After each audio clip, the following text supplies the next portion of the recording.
Hi guys, we're back. Hello, hello, hello. I know it's been a long time since we've done any of these kind of videos, but today I want to introduce you to my friend and my soul sister, Judy. Judy, welcome. Thank you so much to be here. I'm so happy to see you and connect. It's incredible how we can connect like this, you know. I know, and thank God that we can, even if we're far away from each other, that we can have this. Yeah. And Judith is a friend of mine, and she's very close to my heart. And we just started talking. Judith and I are always talking about spiritual things. And a lot of times we're like, oh, man, we should have recorded that. There's so much value in what we were just discussing. So we figured, well, we'll give it a try. We'll see what we do. And we'll just talk about our lives, about being human, about being on a spiritual journey, about finding balance, about all the different things that we go through in a human lifetime, and basically just share what we know, what we've picked up on, what we've experienced ourselves. It's really just kind of us having our tea and just chatting among friends. And we want to invite you into our friends circle, to our tea chat room, and that's about it. We're just going to wing it. There's nothing prepared. We just talk from the heart and just see where it goes, right? Yep. And you know what's really interesting? You don't know this, but the last, I'm going to say 2 weeks, I wanted to ask you about my father. Right. And then you said to me, we're going to talk about our fathers. And I was like, okay. Isn't that interesting? So we were right. That just shows you that we're connected, and your dad heard you, and they're like, let's talk about it. Let's talk about it. Yeah. Judith and I both lost our dad in 2021. You know, and there's so much loss, or you know, the world is grieving. That's kind of what it feels like to me. There's so much lower energy right now. And I thought it would be a great idea to maybe talk about death and talk about the grieving process, and how everybody is grieving in a very personal, unique way. My mother, when she passed away, it was her time, and she had a slow process, a very slow transition. Like a week, okay, but very slow. But it was a time for all of us to deal with it day by day, where my father was in the hospital quick, and I wasn't there. I'm in France, he's in California, you know, and I find out, talk to your dad, he's in the hospital, it's not good. That's my stage entry into, what do I say to my dad, you know? And that's why it shocks you. So you're in this state of shock, you know, and then you wonder, does he really hear you? They say he does. And then I was wondering, I don't know, I'm going to talk as if he does, you know, and then passed it to my daughter next to me. And because we actually know, I was in Dubai that moment, even further away. So it was really hard to feel that that's happening across the world. And you can't be there. And that's what same for me. I was here in France and I couldn't be there. And so many people are going through that right now with the quarantine, with people not being able to travel and all of that. For me, his death was so unexpected. Like, I'm not going to say my dad was in great health. He was not. He had a lot of medical issues. He had diabetes. He had gone through massive surgery, almost lost his legs because the blood flow wasn't going very well. He's always been a chain smoker. He quit eventually after his severe surgery. But you can already imagine, I mean, he grew up in a household where they smoked 2 to 3 packs of cigarettes a day. That's the household he was born into. Both partners, mom and dad, were smokers. And then my dad smoked until he was about 62. So he always seemed okay, though. My dad was really good at hiding things. He never wanted his family to worry. So he was like, I'm fine. And he hated doctors. So it was really hard for him.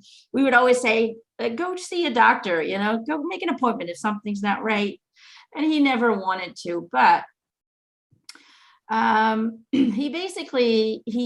had a cough. He had a cough, and it'd been going on for months. And the doctor had said that it was a pneumonia, or it was a no bronchitis. Sorry, it was bronchitis. And so he went to have a scan taken from his lungs, and basically the scan came out clear. There was nothing unusual to be seen, and that was in August of 2020. So there was nothing to be seen. And so moving forward from August 2020, on Valentine's Day 2021, that evening he started to really struggle with his breathing. And so my brother took him to the hospital that evening. And so, of course, they went in and they started doing tests. And so they gave him oxygen, and he was doing a little bit better. And so he was in that evening. The next day, I talked to him on the phone several times a day, and he said he was really struggling with his breathing. And so I asked them if the doctor could call me, because they had done a bunch of scans and a bunch of tests, but we weren't getting any information on what was really going on. And apparently neither was my dad. So the whole day I tried to talk to him. I said, stay positive. Your mind is stronger than your body. You know, I was really trying to, I was thinking, he's in the hospital. He's going to be fine. He's just, he's just struggling with this bronchitis. And, they're going to give him some antibiotics, and they're going to give him some stuff, and he's going to be fine. I absolutely had no feeling whatsoever that my dad was going to leave. None whatsoever. And I think my spiritual team did that intentionally, to protect me in some way or form, or I needed to go through that. And so I kept calling him and encouraging him. And, I kept saying, come on, Dad, your mind will heal your body. You need to know, you need to see yourself healthy. So I was really trying to coach him through that process. Yeah. And so he stayed for a day, and he was getting a little bit better. And then the next morning I get a phone call from the doctor. Finally, I get a phone call. So he'd only been in the hospital for one day. And that morning I get a phone call, and the doctor tells me on the phone, your father has stage 4 lung cancer. His entire left lung is completely taken in. There's nothing left. It's one cancer. And I was just in shock. And I was like, how's that possible? Like, he was fine 2 days ago. Like, yeah, he has a cough, but it's not like he's coughing up blood, or there's some, it's not like he's really sick. He just had a cough. And so here they go, explaining to me in great detail what they're doing, that basically there's nothing they can do for him right now, that they just want to make him comfortable and basically let him go home. That's basically what they told me. And he was explaining to me all the medical procedures, how they're doing that, and blah, blah, blah.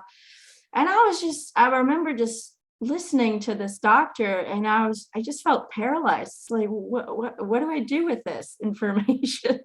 Like, are you telling me my dad is dying?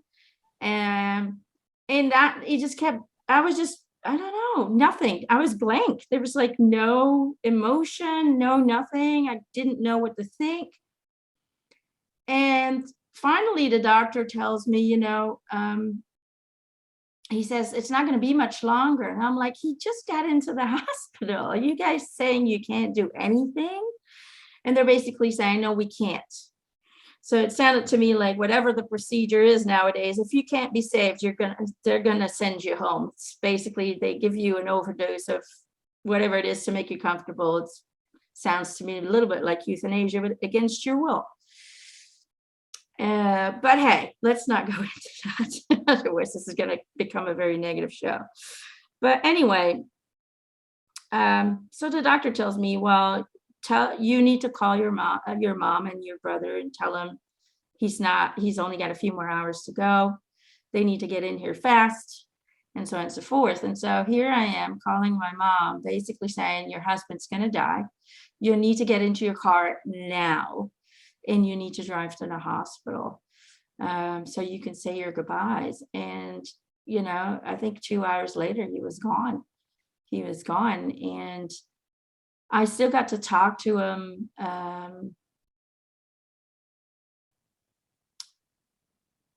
Right before they intubated him. He didn't want to be intubated. I remember the nurse called me and she said, can you tell your dad to calm down so we can intubate him because he needs more oxygen or whatever. And I said, well, if he doesn't want to be intubated, that's his choice. So I refused to do that. And I could see my dad in the background. They were holding him down with 3 nurses, putting that tube in his mouth. And he was basically saying, if they intubate me, I'm going to be dead. That's what my dad said. There's something kind of scary. It's something I can't get out of my head, but he was right on that one.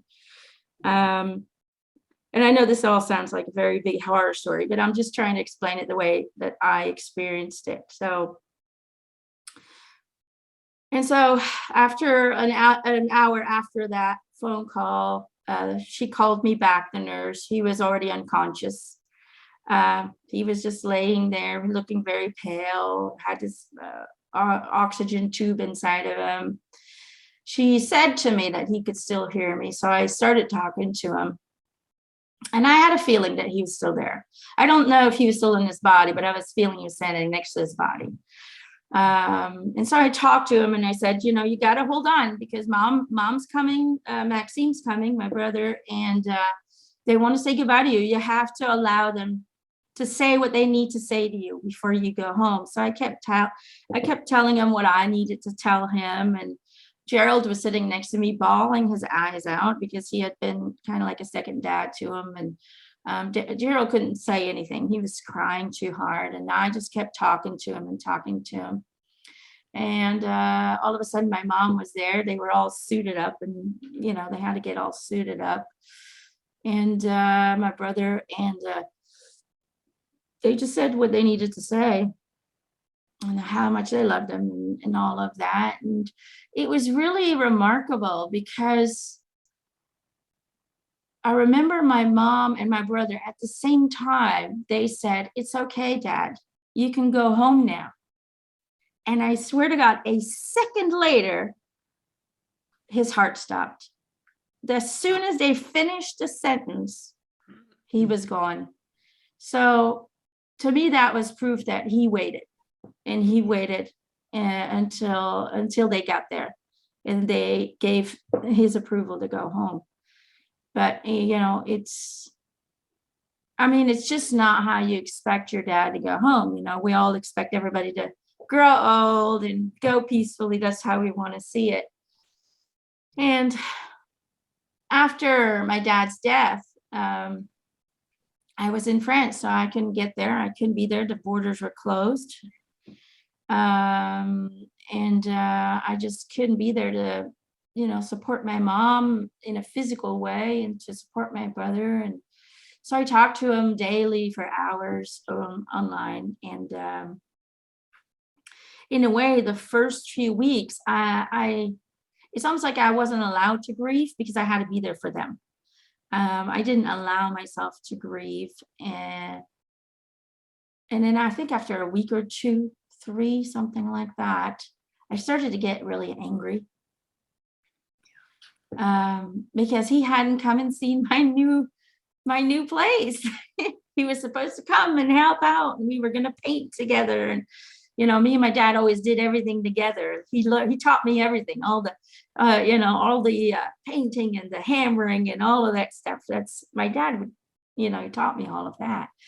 And so he was gonna come over and and so I was really angry at him that he went now. I was like, why? Because I know that spirit chooses to go home. We're never being forced to go home. It is either part of a contract, it's part of a free will choice. And I know my dad was very miserable during the lockdowns and all of that because he was a very social person and he was becoming very depressed. Because he wasn't allowed to go out and meet people. And that was his whole life. That's every day he was out there talking and meeting people. And all of a sudden for a whole year, he wasn't allowed to do that. Or for several months, it wasn't even a whole year. And I know that really got to him. So I think his soul was like, well, I got cancer and I'm going home. You know, I've had it with this stuff. So I know this was his choice, but it still hurt because, he wasn't able to come and see what I'm trying to create, and that kind of hurt. So first I got angry. Then I started to think, and I don't know if you did that too, and hope you let me know in your story, but Mhm. I started to think about the time before he passed. And I remembered the day we left for France. The day we left. It was early in the morning. Kids were in the car. Gerald was in the car. And I went to the front door where mom and dad were in their pajamas, waving us out.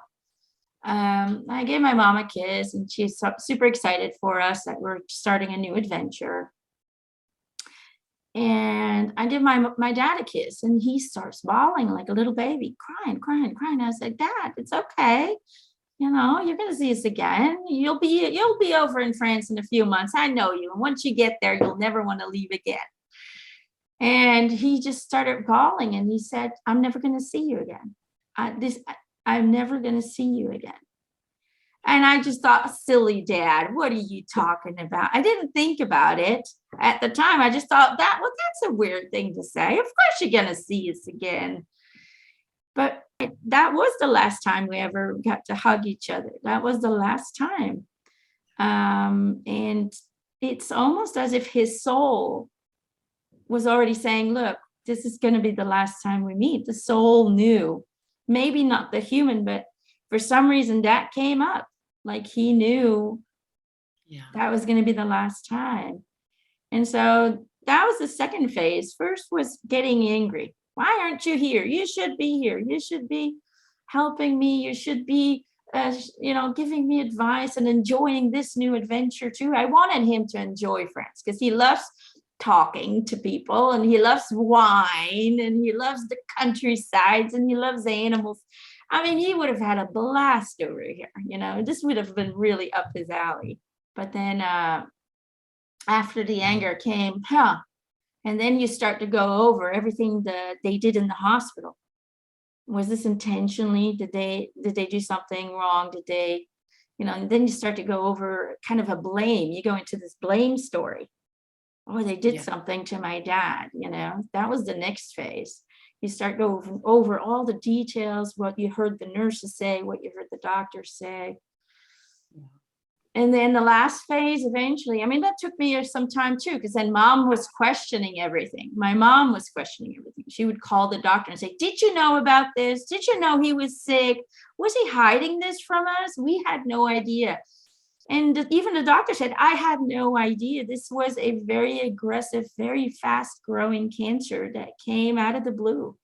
So apparently she didn't know either, but mom was starting to get suspicious. Well, you did a scan and you didn't see anything, and now all of a sudden he's dead. It doesn't make any sense. So, we all went through it. All of us, me and my mom, we all went through it.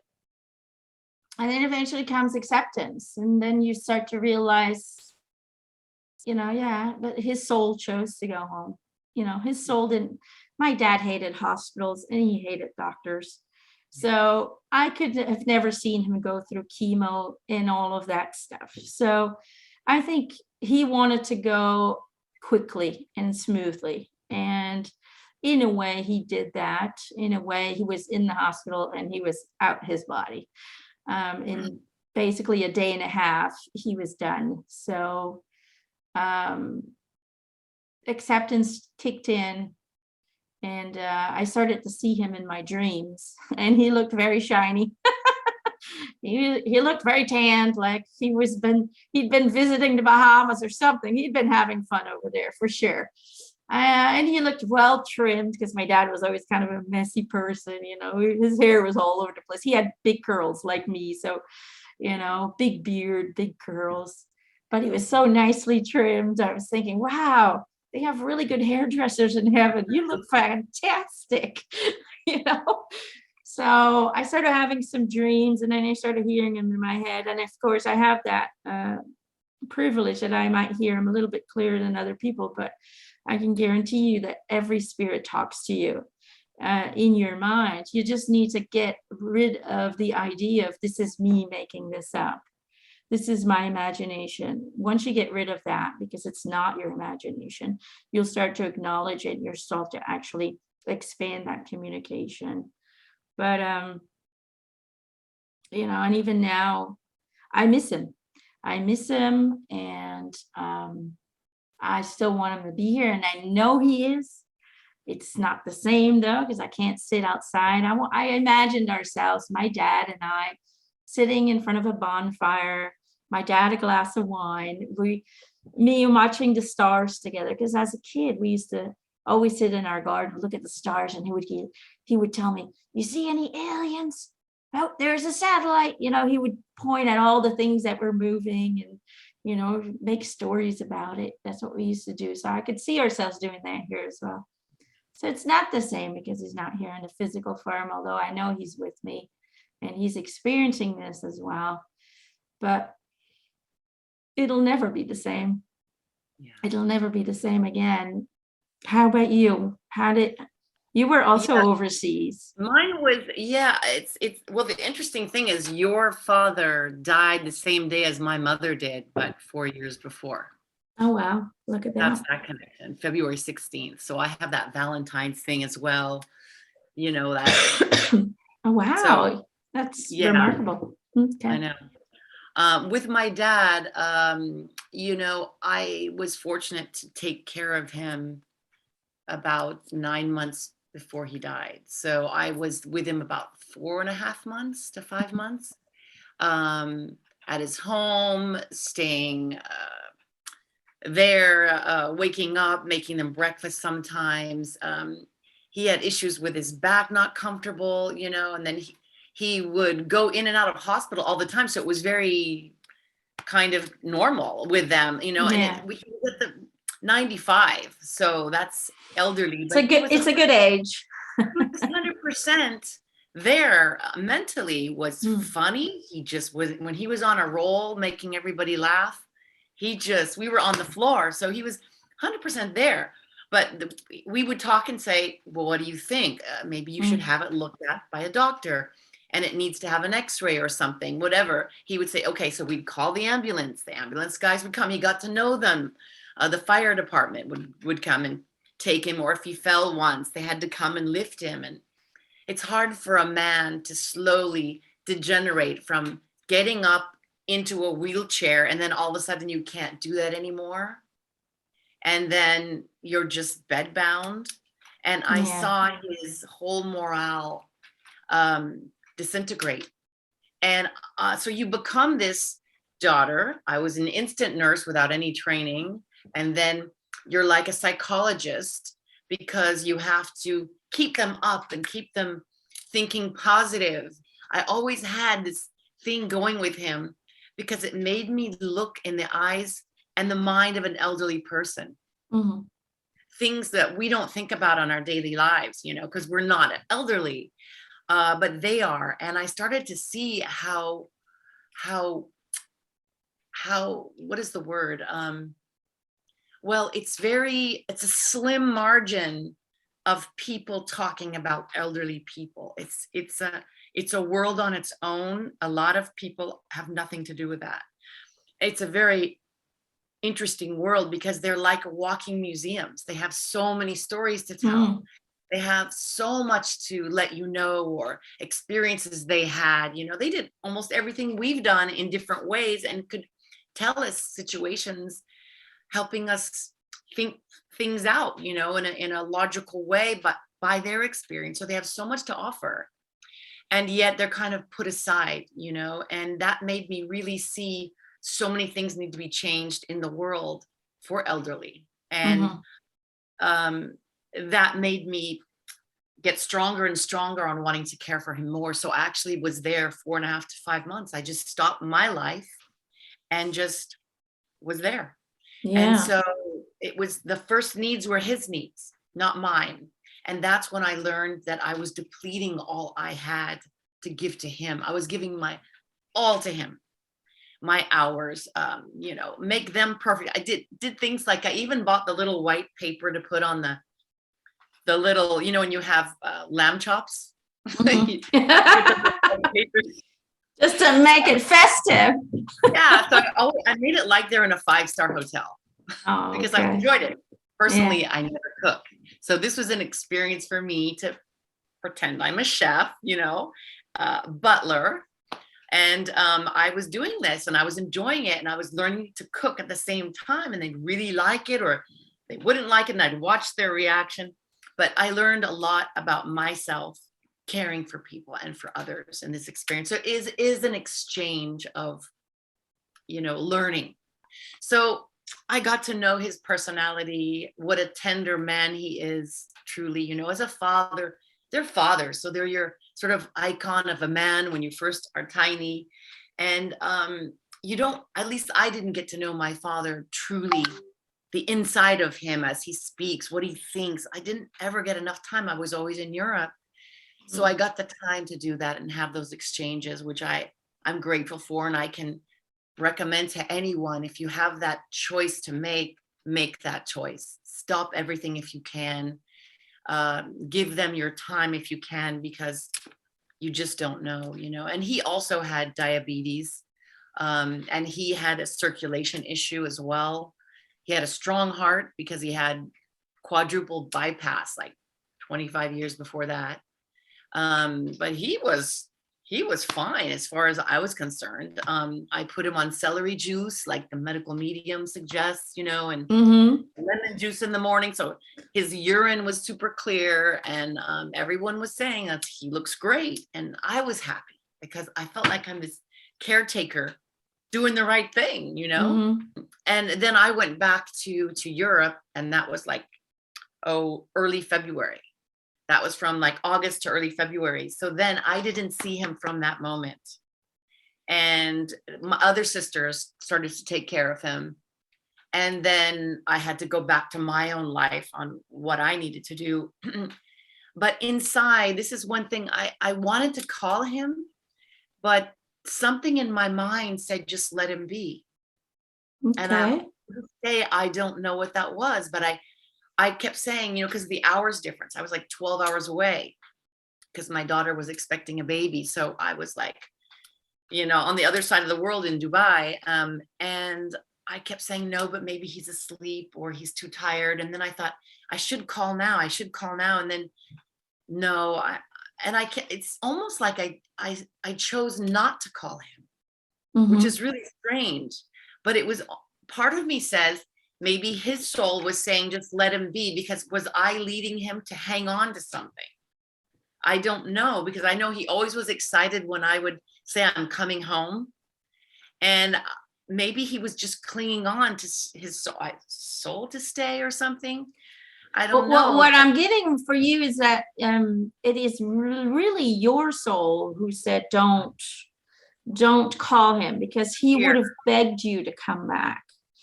Okay. Is what they're saying. He really had a wonderful time with you. Not that he didn't have a good time with your other siblings, but there was something inside of him that felt already that he didn't have much longer to go. And it's almost like, in a way, he wanted to be selfish and he wanted you to be there. But if you would have done that, I feel like your soul is kind of saying you would have missed out on certain things that you needed to experience as well. And so I think that's where that kind of, that constantly feeling of, maybe not, that's why that came in. The daughter was pregnant, and I've never had that experience before. So it was like, yeah. And I've had something similar, because I always asked later on, I said, why did you go after we came here, right? And he said, if I would have gotten sick and you would have found out that I had cancer before we left, you would have never left. And you would have, the whole future would have been twisted and turned into a whole new direction. So that's why we weren't allowed to know that he was sick. Yeah. Well, that's why his human self didn't know, his soul knew. But so there's always reasons for, I should have called, or I should have done that. The reason you didn't is because there's a reason behind it. Because Well, I if felt you that there was an needed to do that, underlying, you would have done yeah. that. If I could put it in geometric images, it would be like some image here with another image underneath. Mm. So that was going on with this going on. So that was the reality, but this was the knowledge. And it's this kind of two worlds that were there. I know that when I left the States about a month later, part of me just knew that he was going to be going. I just kind of let go. I just said, I think this is gonna happen. Well, I think you made great memories, didn't you? You left with amazing memories, an amazing connection, basically the connection with your dad that you've always wanted to have. Yep. And it's almost like your soul was like, okay, that chapter was experienced. We're good. I was the one sister that, at least I think, I never had very much time, because I was always in Europe, you know. I've been in Europe for more than 35 years. So there's a lot from my parents that I missed. And I never ever dreamed I would have that opportunity to just be one-on-one with him. Just beautiful experiences, you know. But I know that when I did kind of let go, part of me just knew, and I just said, it's okay. And that was me letting go before he actually, you know, we didn't know he was going to be like that, but it was on his moment. He wasn't well in the morning. Apparently his urine was very dark, and it was this kind of incident. So everyone was alarmed to find out what's wrong with him. He ended up going to hospital, and I guess they started to do some tests. And that night he had a heart attack, and then revived him. And then we just thought he's going to be in hospital, I guess everyone thought, and he passed away the next day. So that was traumatic for everyone, because it was just, we didn't expect it. He's always come back from hospital, so it was kind of a routine. Yeah, it was a routine. He's supposed to come back. Yeah, and I think that's, his soul probably felt the same thing, right? He's like, I'm here just for a couple days, so it wasn't the big goodbye, as some people, you know, you just never know. That's why life is so precious, because you just never know. So at least you have to feel good about that person, you know. And part of me kept saying, well, Judy, if something happens, you know, just remember you're supposed to call. And that was part of my ping-ponging my thoughts. Should I call? No, I'll just leave him. I'll let him be. And it was this dialogue going on between my thoughts of, I was kind of supposed to just let him willow. Is that the word, willow away? I don't know. His soul was just, he needed that transition, maybe. I don't know, but maybe we have to learn to let go of them too when it's their transition. They own their transition, right? Right. And it's sometimes we always have to keep in mind that we have a soul's will and a human will, basically in one body. And so the human body, the human soul, the human consciousness always wants to continue to hold on, hold on, hold on. But the soul, a lot of times, is like, no, it's time to go home. No biggie, we're going home. It's okay. And then you also have the family members around the person who's ready to transition. Our human egos are always like, no, you have to stay here. We don't want to be without you. You know, we still need to do this, and we still need to experience that. And that's our human ego, where we don't want to let go of people who, you know, whose time it is to go.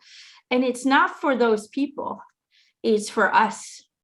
You know, we can't handle that loss right now. Not at this time. Not right now.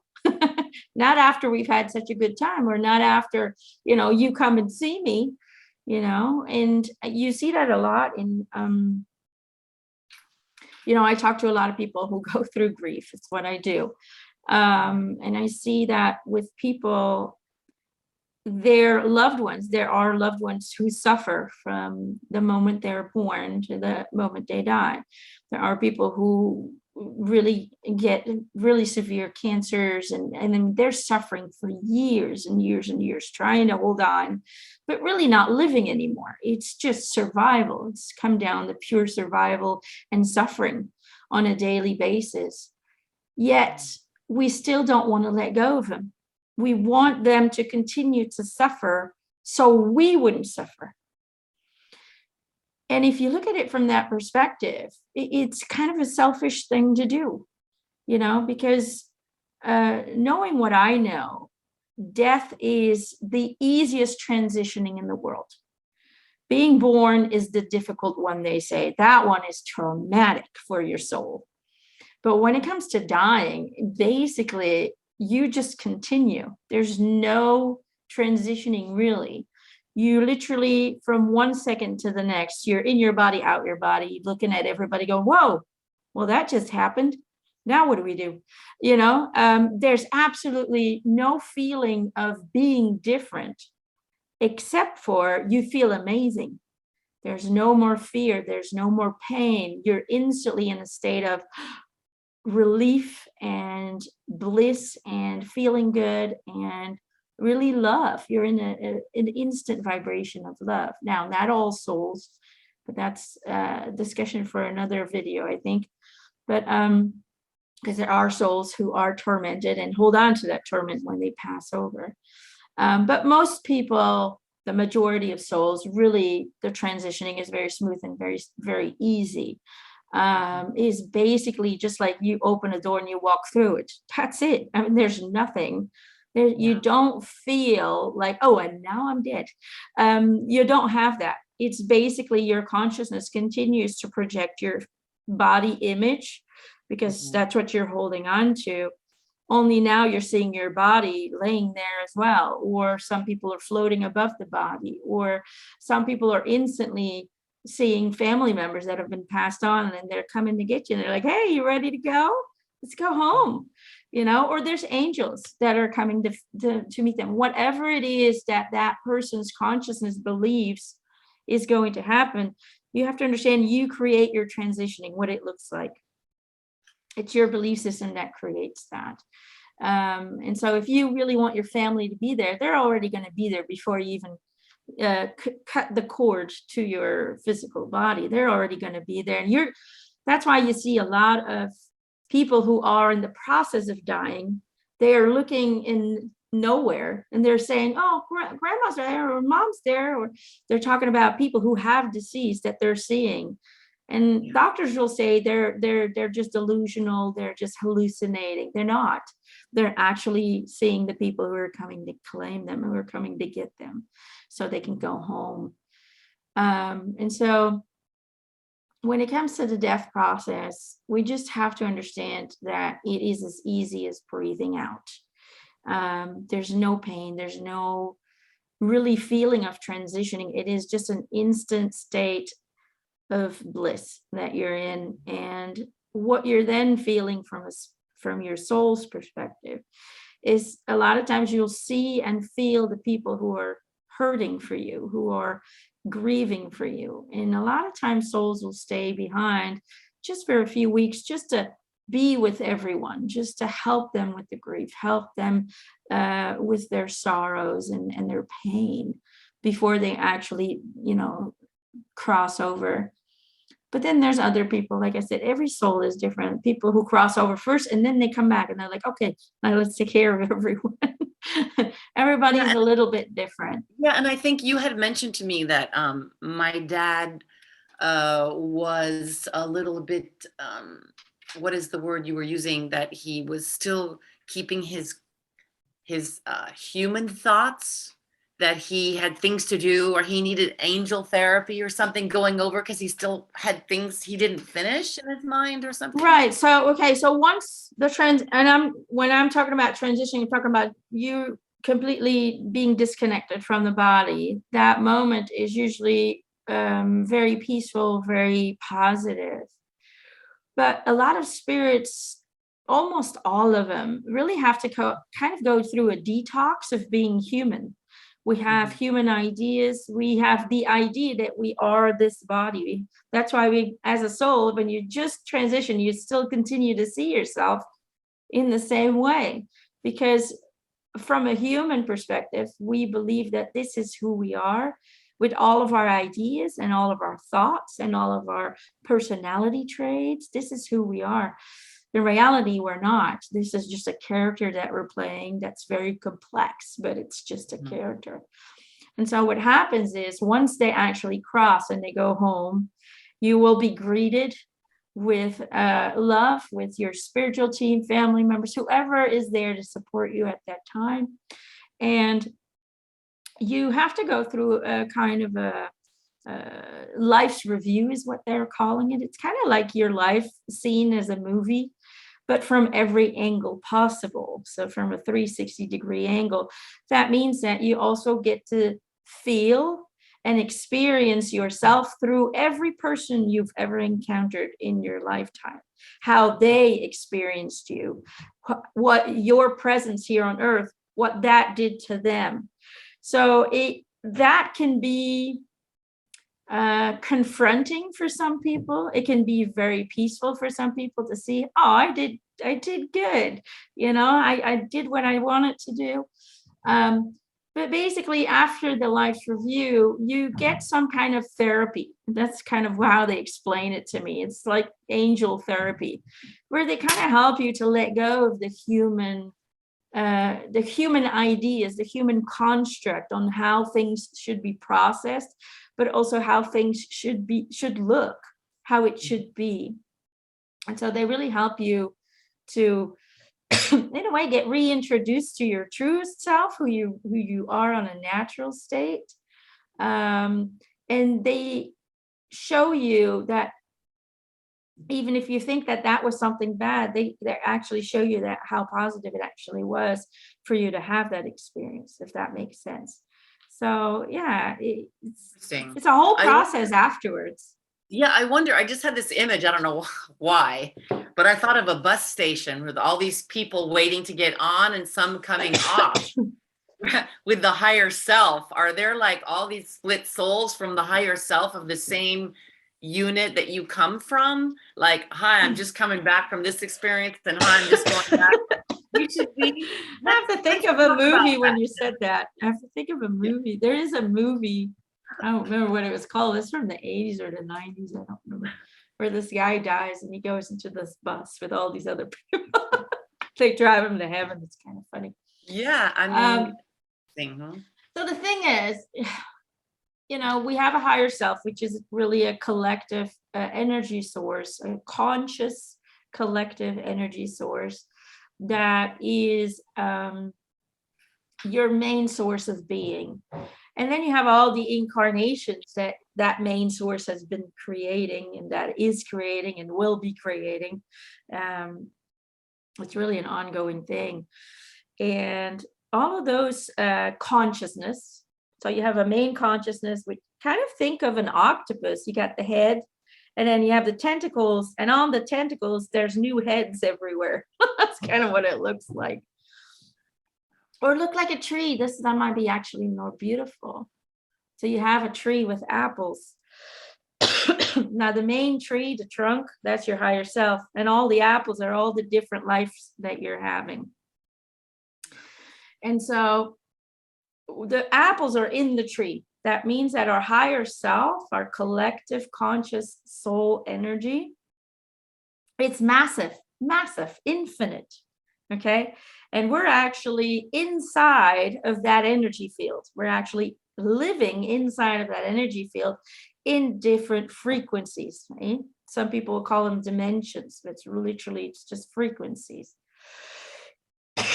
And so, although we have this collective soul, we also have our individual souls, the Emanuelle soul, the Judy soul. Okay. And we actually hold on to that as long as we need to, meaning that consciousness gets fed by the people on earth who still need us. As long as there's people who are remembering us, who feel that they need us,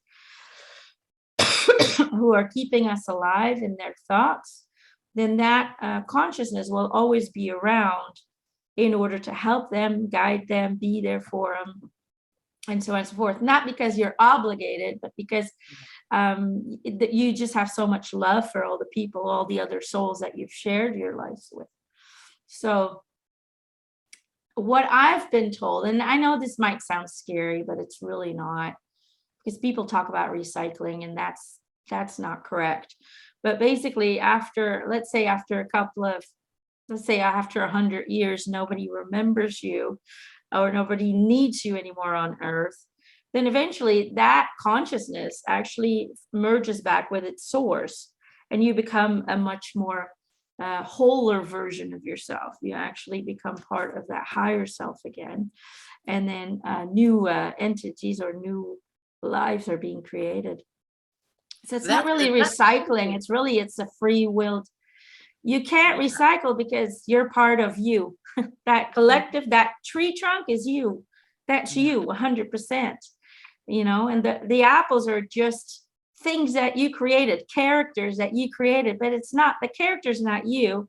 Although the character once created exists as long as it's being fed with thought. Okay? As long as being fed with thought from the other souls who are still on Earth, as long as they still need your presence, then that apple will continue to be fed. Now, so it can stay and it exists. Does that make sense? Yeah. Are there higher selves that are different ages, or are all higher selves one age? There's no time. Universe, okay, time is it's a man-made idea. And time is measured according to the law of attraction, the gravity pull of the core of your planet. So if you go into space, time is completely different. You could be gone for 3 minutes, and the people in the spaceship will encounter that as 3 years. So time is really a non-existing construct. So when it comes to age, no, there's no souls older than the other ones, but it comes down to frequency. You have God's source, what people call God, the creator, the creating source, which is a consciousness. Now, that right now is always at the highest frequency. Okay. And it, again, here we go with high and low, but we live in a human world. We don't have the right lingo to explain it, really. There's no hierarchy either. Okay. But it's all about certain souls have more experiences, and so they change frequency. It's like evolution. More souls are more evolved than others, and it's not because one's smarter than the other. It's just about, the experiences that they choose to have in incarnations creates their frequency.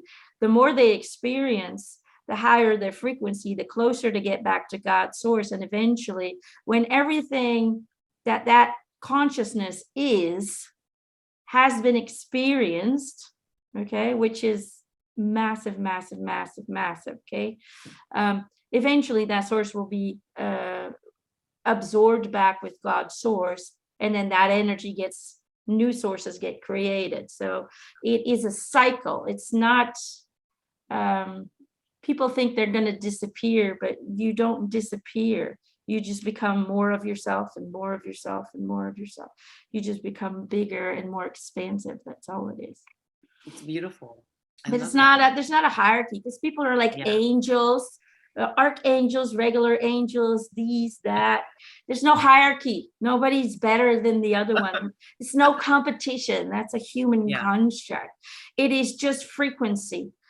Some beings are so high in frequency, they do not need to incarnate. They're here to actually, in a way, help expand the collective of the universe, the cosmos. Archangels are all over. They're on every planet. They are constantly present because they're here to help the consciousness to continuously contract and expand, contract. It's like you have to see God's source as a pumping heart. It has to contract, expand, and that's what it does on an eternal basis. It's basically an eternal heart that never stops beating. But energy cannot be stagnant. It has to constantly evolve, change, expand, contract, expand, contract. And so that's what it does. That God heart is constantly creating, reabsorbing, creating, reabsorbing, creating, reabsorbing. And we're all God. Yes. Do you see what I'm saying? People think, oh, Emma eventually is going to disappear. No, because Emma is God and God is Emma. Judith is God and Judith, God is Judith. We're all one source.